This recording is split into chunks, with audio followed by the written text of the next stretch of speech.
ये दुनिया भी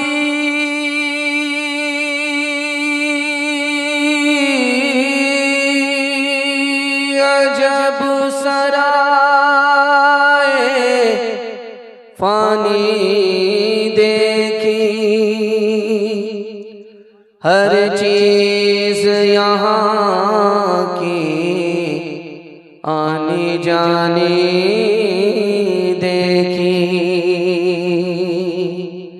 जो आके न जाए वो बुढ़ापा देखा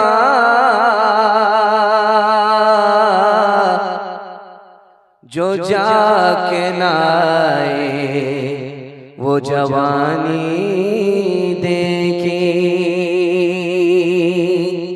तुझे तेरे बचपन ने बरसों खिलाया जवानी ने फिर तुझको मजनू बनाया बुढ़ापे ने फिरा क्या क्या क्या सताया अजल तेरा कर देगी बिल्कुल सफाया जगह जी लगाने की दुनिया नहीं है ये इबरत की जा है तमाशा नहीं है।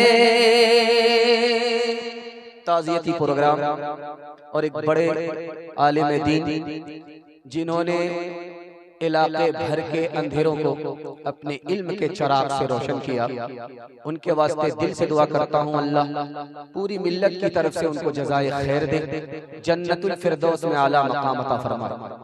3 सवाल हैं पैगाम शुरू हो रहा है आप लोग सुनने के लिए तैयार है हाथ उठाइए इंशाअल्लाह जवानी में सोएंगे बुढ़ापे में जागेंगे हाथ उठाइए इंशाअल्लाह। 3 सवाल है पैगाम शुरू हो रहा है। मेरा पहला सवाल दुनिया की मोहब्बत दिल से कैसे निकलेगी। डिस ब्रेक मार करके आप तवज्जो कीजिएगा ये अठन्नी चवन्नी है सामने और मुझे लगता है कि कहीं ये जलसा भी अठन्नी चवन्नी न बन जाए। हालांकि बड़े लोगों को आगे आना था बच्चों को पीछे रखना था लेकिन बच्चों को इमाम बना दिया गया है मुक्तदी ये बड़े लोग बन गए हैं नमाज का क्या हाल होगा अल्लाह खैर फरमाए। खैर आपका जैसा फातिहा हाँ वैसा मेरा फातिहा खैर अल्लाह जज़ाए खैर दे आप जैसा भी सुन रहे अच्छा सुन रहे दिल से दुआ करता हूँ अल्लाह हमारे सुनाने को आपके सुनने को बेहद कबूल फरमाए। 3 सवाल है पैगाम शुरू हो रहा है। मेरा पहला सवाल है दिल से दुनिया की मोहब्बत कैसे निकलेगी ये मेरा पहला सवाल है।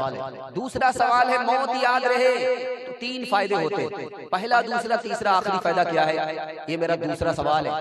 आखिरत की कामयाबी कैसे होगी सिर्फ 3 काम करना होगा करीब को दूर दूर को करीब दुश्मन को दोस्त दोस्त को दुश्मन दोस्त को दुश्मन जिंदा को मुर्दा मुर्दा को जिंदा करना क्या मतलब हुआ? ये आखिरी सवाल है, सुनने के लिए तैयार है? सो करके सुनेंगे, हाथ उठाइए इंशाअल्लाह।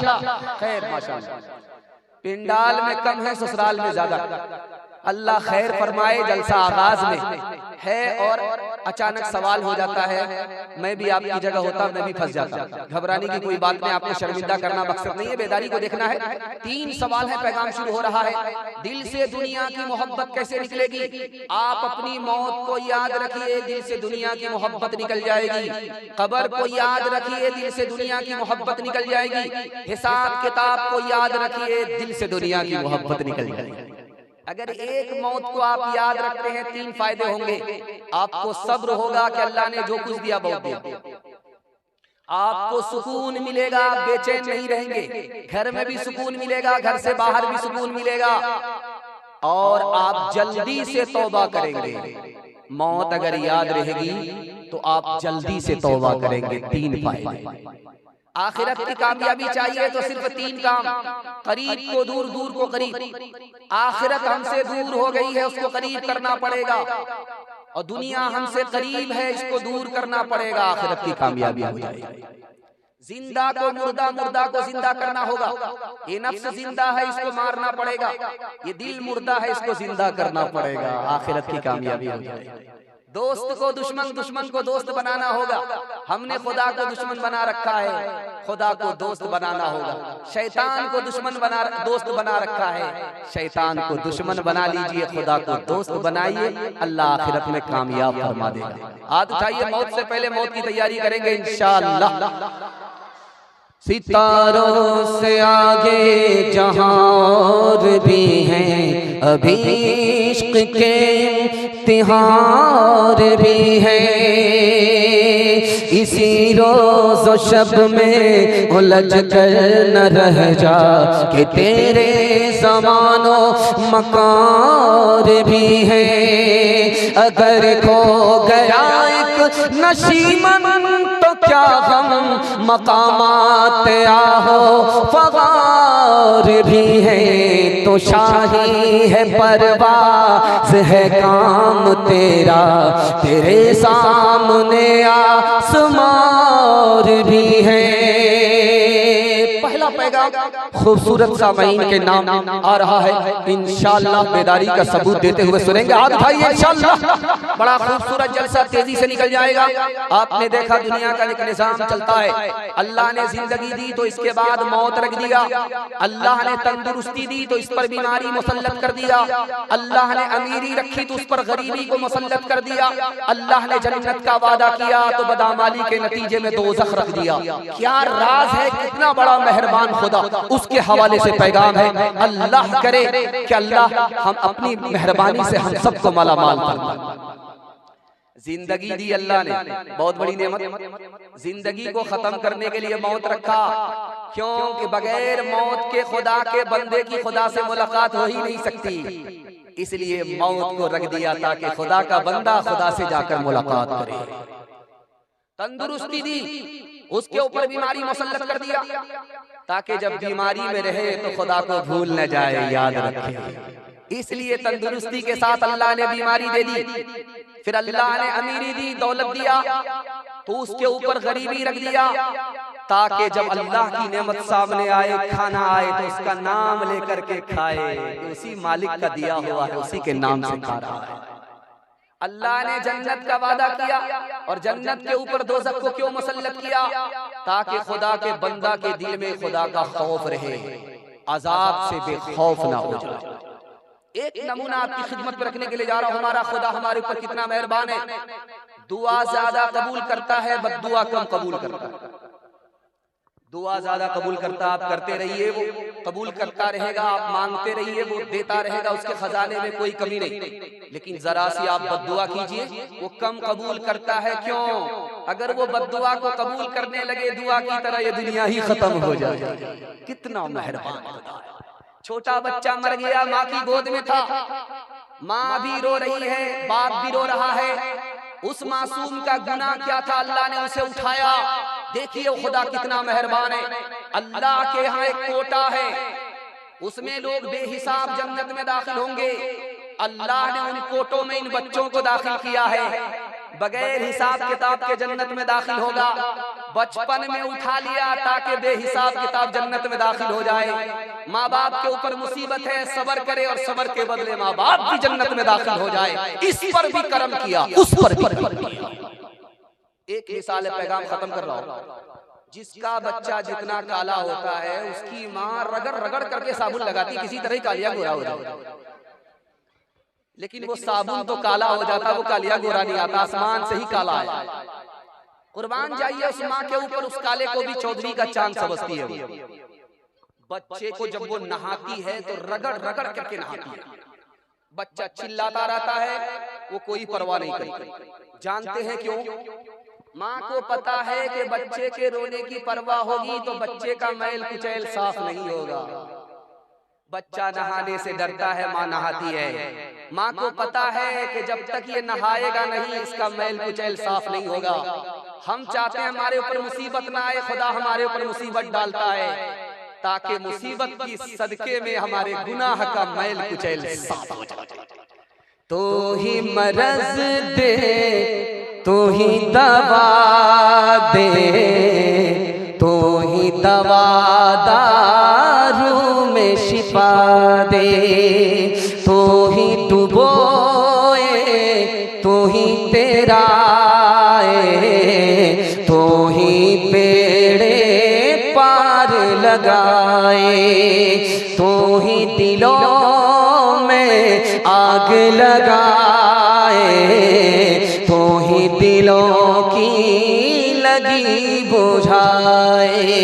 चुमकारे चुमकार के मारे, मारे मार के फिर चुमकारे, प्यार का तेरे पूछना क्या है, मार में भीख तेरी मजा है। हाथ उठाइए, वादा कीजिए राहत में ससुर को, मुसीबत में खुदा को याद रखेंगे इंशाअल्लाह। ये ससुराल की दौलत पर नजर रखने वालों का हाल देख लीजिए, अल्लाह जज़ाए खैर दे। बहुत अच्छा आपने सुना, आपने वाकई सुनने का हक अदा कर दिया। दूसरा पैगाम तेजी से 20 ब्रेक मार करके हमारी तरफ तवज्जो कीजिए। आपको ठंडा भी लग रहा है, आपको जल्दी से हमको घर भी भेजना है। अगर जाग करके सुना तब तो दुआ मिलेगी, अगर सो गए तो सीधा जनाजा पढ़ा दूंगा। मैं भी किसी मस्जिद का इमाम। ध्यान से सुनिएगा, जल्दी से निकल जाएगा। सुन्नत के हवाले से पैगाम आपकी खिदमत में रखने के लिए जा रहा हूं। अपने मरहूम को याद करने का क्या तरीका है, इसको बहुत ध्यान सुनिएगा। आप अपने मरहूम को याद रखेंगे, आपकी औलाद आपको याद रखेगी। ये पूरे जलसे का खुलासा है जो मैं आपके सामने रखने के लिए जा रहा हूं। पहला तरीका अपने मरहूम को याद करने का यह है कि दुआ कीजिए। जब भी हाथ उठे दुआ के लिए तो अपने मरहूम के लिए भी दुआ कीजिए। आप धरती पर दुआ करेंगे, इसका सवाब आपके मरहूम को बरज़ख में पहुंच जाएगा। दूसरा तरीका अपने मरहूम को याद करने के लिए, कोई साइल अगर नजर आए तो 10 रुपए जेब से निकाल करके अपने मरहूम की नीयत से सदका कर दीजिए। आप इधर सदका देंगे, वो आपके मरहूम के नामे अमाल में पहुंचे। तीसरा तरीका है कि मालदार हैं तो अपने मरहूम की तरफ से हज्जे बदल कीजिए। आप इधर हज्जे बदल करेंगे, वो आपके मरहूम के नामे अमाल में पहुंच जाए।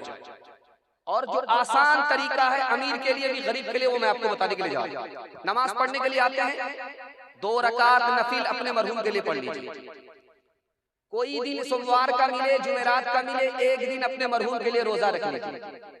जो कुछ कुरान याद है पढ़ दीजिए। आसान तरीका है कि आप अपने मरहूम को याद करेंगे, आपकी औलाद आपको याद रखेगी। जानते हैं इस्लाम में ऐसा है ही नहीं, सुन्नत है ही नहीं कि मरहूम को एक दिन याद किया जाए और साल भर भुला दिया जाए। इसीलिए तीजा बिदअत, 40वां बिदअत, बरसी बिदअत, क्यों एक दिन याद किया जा रहा है और साल भर जिंदगी भर भुला दिया जा रहा है। अगर आप हमेशा अपने मरहूम को याद रखते हैं, ये सुन्नत है। इंशाअल्लाह मरहूम को याद रखेंगे, हाथ उठाइए इंशाअल्लाह। आखिरी नमूना आपकी खिदमत में रखने के लिए जा रहा हूं, इसको बहुत ध्यान सुनिए। नबी की तालीम ये है कि किसी के घर में अगर जनाजा उठे तो अपने घर में खाना पका करके उसके घर में पहुंचाओ, उसके घर मुसीबत है, सदमा है, ये नबी की सुन्नत है। मोहल्ले में, बस्ती में अगर किसी के यहाँ जनाजा उठे तो उसके घर अपने यहाँ से खाना पहुँचाइए। उसके घर मुसीबत है, चूल्हा नहीं जल रहा है, लेकिन यहाँ गंगा उल्टी बह रही है। जिसके यहाँ जनाजा उठा है, दांत पिजा करके, मिसवाक करके परहेजी खाने के लिए जा रहे हैं। हलवाई की दुकान, नाना जी का फातिहा। बुलंदशहर में हजरत थानवी लिखते हैं, बुलंदशहर में एक रईस का इंतकाल हुआ, जमींदार का इंतकाल हुआ, इंतकाल हो गया। अब सारे लोगों में खुशी हो गई कि बहुत बड़ा भोज होगा, बहुत अच्छा खाना खाने को मिले। दांत पिजा करके लोग खाएंगे भी और पन्नी में छुपा करके 9-11 भी हो जाए। पूरा प्लान करके आए। मरहूम के बेटे को पता चल गया कि लोगों का इरादा क्या। दस्तरखान लगवाया। जब लोग दस्तरखान पर बैठ गए तो मरहूम का बेटा माइक लेकर के खड़ा हो गया कि भाई साहब, खाना खाने से पहले 2 मिनट मेरी बात सुन। मेरे बाप का जनाजा उठा है, मुझको खाया नहीं जा रहा, इतनी बड़ी मुसीबत। मेरे बाप का जनाजा उठा है, मुझको पिया नहीं जा रहा है, इतनी बड़ी मुसीबत है। एक आप लोग हैं आस्तीन चढ़ा करके मुर्गा तोड़ने के लिए बैठ गए। दुनिया में आपसे बड़ा बेशरम हमने किसी को नहीं देखा। खैर, मुझे जो कुछ कहना था कह दिया, बिस्मिल्लाह कीजिए। एक एक करके सबने लाइन बताऊं मैं तुम्हें मेरे मरने के बाद क्या होगा। पुलाव खाएंगे अहबाब, मेरा फातिहा होगा। हकीकत खुराफात में खो गई, ये उम्मत रिवायात में खो गई। हकीकत खुराफात में खो गई, हकीकत खुराफात में खो गई, ये उम्मत रिवायात में खो गई। बुझी इश्क की आग अंधेर है, मुसलमान नहीं राख का ढेर है। बुझी इश्क की आग अंधेर है। हाथ उठाइए, वादा कीजिए दूसरे का खाएंगे अपना बचाएंगे इंशाअल्लाह। हाँ, आप हाथ उठाए हैं, सीधा रांची जाएंगे हमारे साथ। इससे पहले कहीं गुजारा। तीसरा पैगाम आपकी खिदमत में तेजी के साथ आ रहा, बहुत ध्यान से सुनिएगा, कुरान के हवाले से आ रहा है, जल्दी से आ रहा है। आपकी पेशानी चमक रही, मेरा दिल खुश हो गया। मैं दिल से दुआ करता हूँ अल्लाह आपके मुकद्दर को चमकाए। डिस्क ब्रेक मार करके हमारी तरफ तवज्जो कीजिए, 3 मिनट में मेरा पैगाम गुजर जाता है। ध्यान से सुनिए, पैगाम की हिफाजत हो। डिस्क ब्रेक मारी, हमारी तरफ तवज्जो कीजिए। हमारा दिल जिंदा है या मुर्दा है, हमारी दुआ कबूल होती है या नहीं, खुदा से हमारा ताल्लुक है या नहीं, कोई आलिम दुनिया का बता ही नहीं सकता। दुनिया की कोई मशीन नहीं बता सकती। एक ही चीज है, कुरान, वही बता सकता है हमारा दिल जिंदा है या मुर्दा। इस दिल के अंदर कुरान है तो ये दिल जिंदा है, अगर इस दिल से कुरान निकल गया तो ये मुर्दा है। कुरान पर अमल है तो गारंटी है दुआ कबूल होती है, कुरान पर अमल नहीं है तो गारंटी ही नहीं कि दुआ कबूल होती है। कुरान से ताल्लुक है तो अल्लाह से ताल्लुक है, कुरान से ताल्लुक नहीं तो अल्लाह से कोई ताल्लुक नहीं।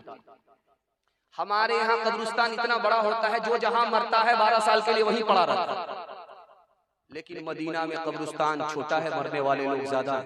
हर 6 महीने में पुरानी कब्र खोद करके नया मुर्दा दाखिल कर दिया जाता है। लेकिन एक कब्र है जन्नतुल बकी में, हर 6 महीना में गवर्नमेंट उसको खोलती है, लाश के साथ कफन भी महफूज है। सर पकड़ करके बैठ गई गवर्नमेंट, बेटे को बुलाया, कहीं तेरा बाप कहाँ, कौन सा अमल करता था। बरसहा बरस हो गए, लाश भी महफूज है, कफन भी महफूज है। हर 6 महीने में बड़ा से बड़ा मुर्दा खत्म हो जाता है, नया मुर्दा उसमें दाखिल होता है। ये कौन सा मुर्दा है? ये मेरे बाप थे, आलिम दीन थे, मेरठ के रहने वाले थे, मौलाना बदर आलम नाम था, तर्जमान सुन्नत के मुसन्निफ थे, मुहद्दिस थे। बुढ़ापे की वजह से पैर फैला दिया करते थे, घुटने में दर्द था, लेकिन अगर कोई हाफिज कुरान बच्चा सामने बैठ गया तो पैर को समेट लिया करते थे। लाख घुटने में दर्द हो, दर्द की कोई परवाह नहीं करते थे हाफिज कुरान के एहतराम में। उसी का सदका है कि बरसहा बरस हो गए मरे हुए, लाश के साथ कफन भी महफूज है।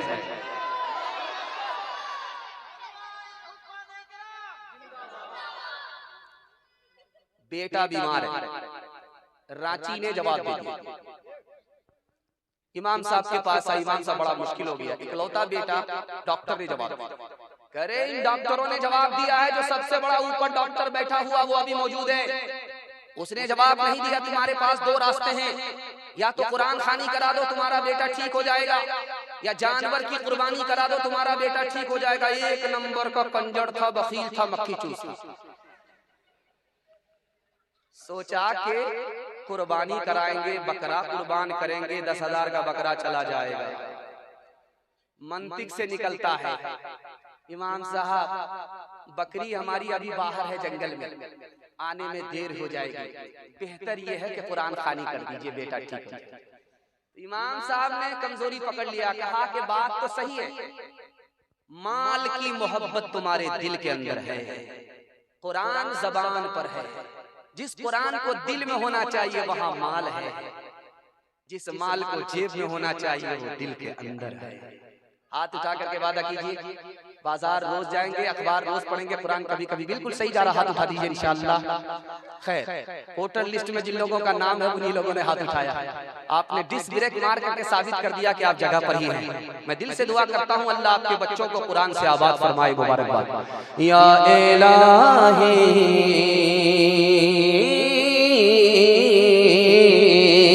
या इलाही तो हमें आमिल कुरान कर दे,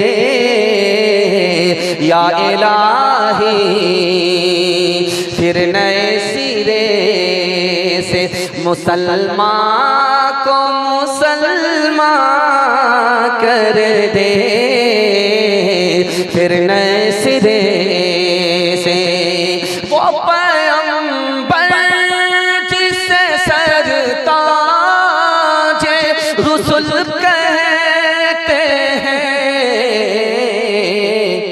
उसकी उम्मत को जरा ताबे कुरान कर दे, उसकी उम्मत को।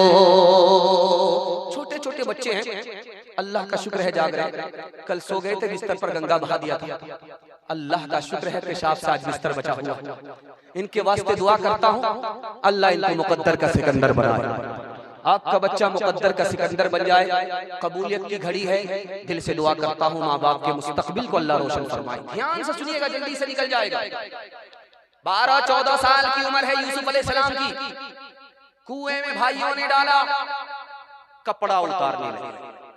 यूसुफ अलैहिस्सलाम ने हाथ जोड़ करके भाइयों से कहा कि मेरे भाई, अल्लाह के हाथ में जान है, जानी है तो चली जाएगी, ईमान तो बचा हुआ है, लेकिन खुदा के वास्ते ये सितम मत करो, मेरे कपड़े, बदन का कपड़ा मत उतारो।